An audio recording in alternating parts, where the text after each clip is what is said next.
Bahaya Rusia, Belarus, Turki hingga Yunani picu Perang Dunia III yang akan meletus di Eropa.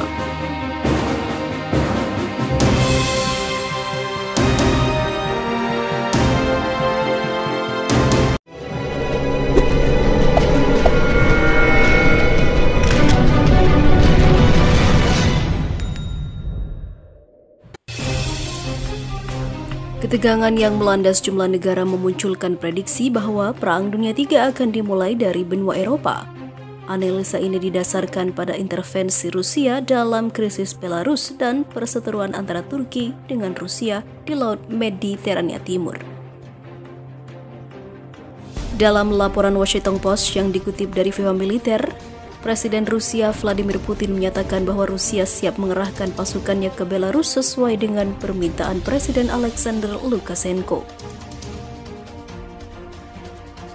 Pernyataan itu dilontarkan Putin Kamis 27 Agustus 2020 lalu, seiring dengan situasi Belarus yang mencekam pasca pemilihan presiden yang kembali dimenangkan oleh Lukashenko 9 Agustus 2020 lalu.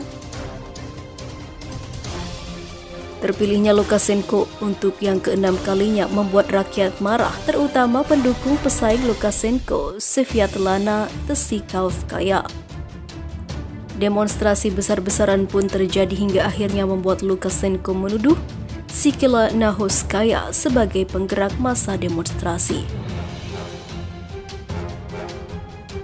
Militer Belarus pun dikerahkan untuk menangkap Tsikhanouskaya, hingga pada akhirnya ia melarikan diri ke Lithuania. Lukashenko pun meminta dukungan Putin untuk mengamankan negaranya. Permintaan Lukashenko pun diamini Putin yang punya perhitungan untuk membendung campur tangan negara-negara yang tergabung dalam Pakta Atlantik Utara atau NATO. Sementara itu, dalam berita sebelumnya Viva Militer sudah melaporkan bahwa sekitar 30 hingga 40 unit truk militer Rusia bergerak menuju Belarus. Pada 16 Agustus 2020 lalu, menurut laporan yang dikutip dari Asia Times, truk-truk itu tak hanya mengangkut ratusan personel tetapi juga logistik dan senjata. Sementara itu, perseteruan pun pecah di Laut Mediterania Timur.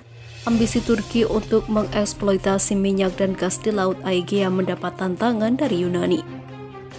Pemerintah Yunani menganggap negara yang dipimpin oleh Recep Tayyip Erdogan itu melanggar kedaulatannya.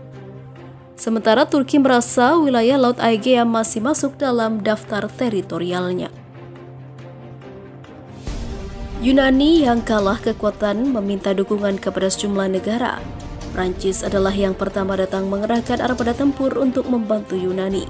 Setelah itu ada Swedia yang sejak 23 Agustus 2020 meningkatkan aktivitas militernya di Laut Baltik. Seiring dengan manuver militer Rusia yang menyiapkan diri untuk menyokong Turki.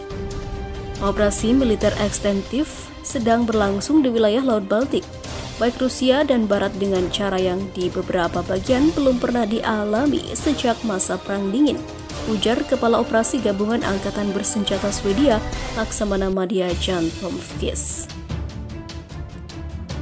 Di sisi lain, Erdogan tak peduli dengan kecaman sejumlah negara pada Turki. Erdogan menegaskan Turki tak akan mundur selangkah pun untuk mempertahankan kedaulatannya. Sikap yang ditujukan Erdogan itu dinilai sejumlah pihak bahwa Presiden Turki itu telah memukul genderang perang dan menantang Uni Eropa serta NATO. Turki akan mengambil haknya di Mediterania, Laut Aegea, dan Laut Hitam. Dan seperti negara lain, kami tidak menginginkan tanah, kedaulatan, dan kepentingan orang lain. Kami tidak akan mentolerir mereka yang menargetkan wilayah kami, ujar Erdogan dikutip Viva Militer dari Ahval News. Kami bertekad untuk melakukan apapun yang diperlukan untuk di tingkat politik, ekonomi, dan militer. Kami ingin semua orang menyadari bahwa Turki bukan lagi negara yang menguji ketegasan, kemampuan, dan keberaniannya, katanya.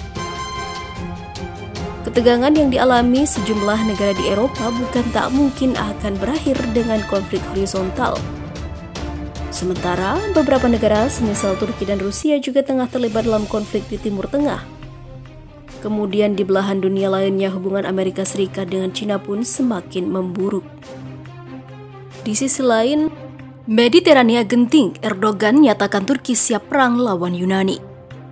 Turki dipastikan tidak mau mundur dari Laut Mediterania Timur dan siap berperang dengan siapapun negara yang berusaha merebut kedaulatan negara bulan sabit itu, termasuk Yunani, Siprus, Israel, dan sekutu-sekutunya. Bahkan Presiden Recep Tayyip Erdogan telah menyatakan siap melakukan apapun untuk mempertahankan Mediterania Timur, termasuk pengerahan kekuatan militer alias berperang. Turki akan mengambil haknya di Mediterania, Laut Aegea, dan Laut Hitam juga. Dan sama seperti kami tidak menginginkan tanah, kedaulatan, dan kepentingan orang lain, kami tidak akan mentolerir mereka yang menargetkan tanah kami dan kedaulatan kami. Kami bertekad untuk melakukan apapun yang diperlukan untuk ini di tingkat politik, ekonomi, dan militer. Kami ingin semua orang menyadari bahwa Turki bukan lagi negara yang menguji ketegasan, kemampuan, dan keberaniannya, kata Erdogan dalam pidato resminya memperingati 949 tahun kemenangan Sultan Alparslan dalam Perang Besar Manzikert 26 Agustus 1071, dikutip Viva Militer dalam siaran resminya pada Rabu 26 Agustus 2020. Erdogan menyatakan Turki tidak akan membuat konsesi apapun dengan Yunani atau sekutunya dalam masalah konflik di Laut Mediterania. Malah Erdogan memperingatkan Yunani untuk tidak membuat kesalahan jika tak ingin Turki mengambil tindakan serius atas perbuatan Yunani itu. Saat ini, Turki masih terus mempertahankan kapal Ouroris melakukan eksplorasi survei seismik di wilayah timur dan selatan pulau Castellorizo, Yunani. Bahkan Turki mengerahkan armada perang laut dan udara untuk mengamankan kegiatan Ouroris.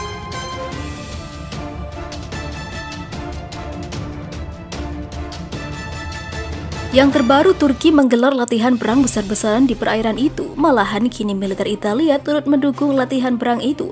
Militer negeri Pisa telah mengutus kapal perusak rudal andalannya, Itz-Doren de la Penne, untuk bersanding dengan kapal perang Turki TCG Göksu dan TCG Fatih. Sementara itu, Yunani masih terus bersikukuh dan meminta Turki untuk pergi ke Mediterania Timur. Yunani juga nekat menggelar latihan perang bersama sekutunya. Yunani menggelar latihan perang bersama Amerika Serikat. Negeri para dewa dan Amerika menggelar latihan perang wilayah Kreta atau sebelah selatan dari konsentrasi militer Turki. Dalam latihan perang itu, Yunani mengerahkan kapal fregat Aegean, submarin Type 214, dan 6 pesawat tempur F-16, sedangkan Amerika mengerahkan kapal perang USS Winston S. Churchill beserta helikopter tempur. Turki baru memperpanjang masa operasi Navtek mulai tanggal 25 hingga 27 Agustus 2020. Sehari sebelumnya, Yunani telah mengumumkan menggelar latihan perang di Laut Mediterania. Perlu diketahui, ketegangan di Laut Mediterania Timur memuncak setelah Turki memutuskan melanjutkan eksplorasi survei seismik yang digagas stasiun Antalya Navtek di selatan dan timur pulau Castellorizo, Yunani.